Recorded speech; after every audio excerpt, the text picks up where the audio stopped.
Bien, alors au conseil exécutif de ce jeudi 22 juin, nous avons eu à examiner une cinquantaine de points qui portaient sur diverses compétences. D'abord, le président lui-même présentait la situation du SDIS, qui est le service d'incendie et de secours. Alors l'engagement qui a été pris, c'est que la dotation de 18 millions qui a été votée en 2017 sera intégralement versée sur l'année. Ça va les aider en trésorerie. Également, toujours pour le SDIS, nous avons voté une aide pour les aider à financer les 64 salariés qui sont sous contrat d'avenir, puisque nous prenons la suite de ce qui était fait. Il y a 64 qui sont sous contrat d'avenir. L'État donne une subvention et la CTM leur donné un complément. Dans un autre domaine de compétences, l'éducation. Alors nous avons examiné la situation actuellement de la cité scolaire de Sainte-Marie, dit la Gosilière, qui est logée, il y a à la fois un collège et un lycée, mais nous avons fait un diagnostic sismique sur ce bâtiment. Malheureusement, nous avons vu qu'il y a une fragilité sismique et le bâtiment qui abrite ces deux établissements scolaires risque de ne pas résister à un séisme majeur. Donc la décision de principe qui a été prise, c'est de le reconstruire. Démolir et reconstruire. Et pour cela, il va falloir faire un déménagement. Alors, nous sommes entrés en réflexion. L'idée serait que pendant le temps de la reconstruction, les collégiens soient redéployés sur les deux autres collèges qui existent déjà à Sainte-Marie, l'un qui existe dans le bourg lui-même, un autre au Monde des Est. Et en ce qui concerne le lycée, nous voulons conserver le lycée de Sainte-Marie, mais il va falloir pendant la construction construire pas loin, toujours à Sainte-Marie, sur un terrain qui appartient à la CTM, à Charpentier, des constructions modulaires pour pouvoir mettre ces établissements scolaires le temps de la démolition et de la reconstruction. C'est une grosse opération qui ne va pas se démarrer tout de suite parce que nous allons faire les études, voir avec la municipalité si le terrain choisi est habilité à recevoir ce type de construction, puisqu'il faut un permis de construire pour cela. Bien. Dans le domaine du sport, aujourd'hui, nous avons voté une aide, à revoir une aide pour le comité de la boxe.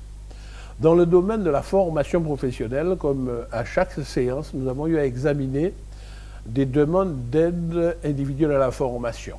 Alors, il y avait une en mobilité vers les États-Unis que nous avons accordée et 35 aides pour des demandeurs d'emploi qui feront leur formation en Martinique.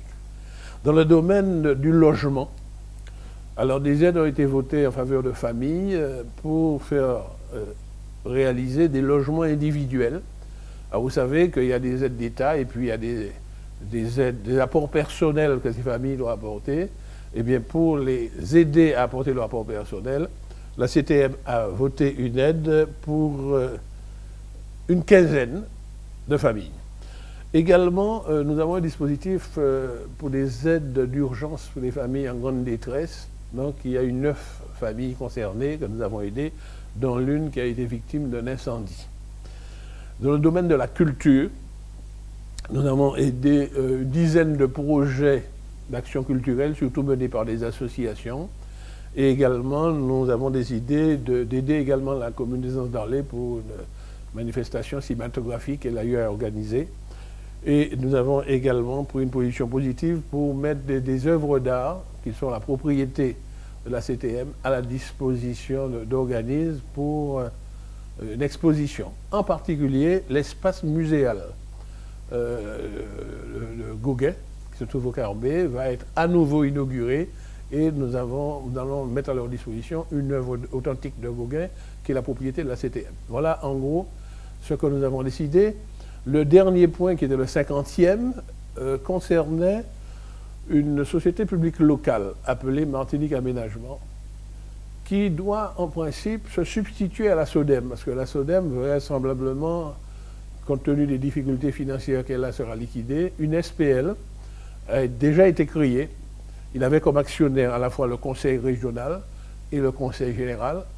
Alors la décision qui a été prise et qui sera soumise à la prochaine plénière, c'est que la CTM se substitue aux deux anciennes collectivités et la CTM deviendra actionnaire à 95% de cette SPL et les 5% restants étant portés par Cap Nord Et on pourra donc, avec cette nouvelle institution, mener nos politiques d'aménagement du territoire.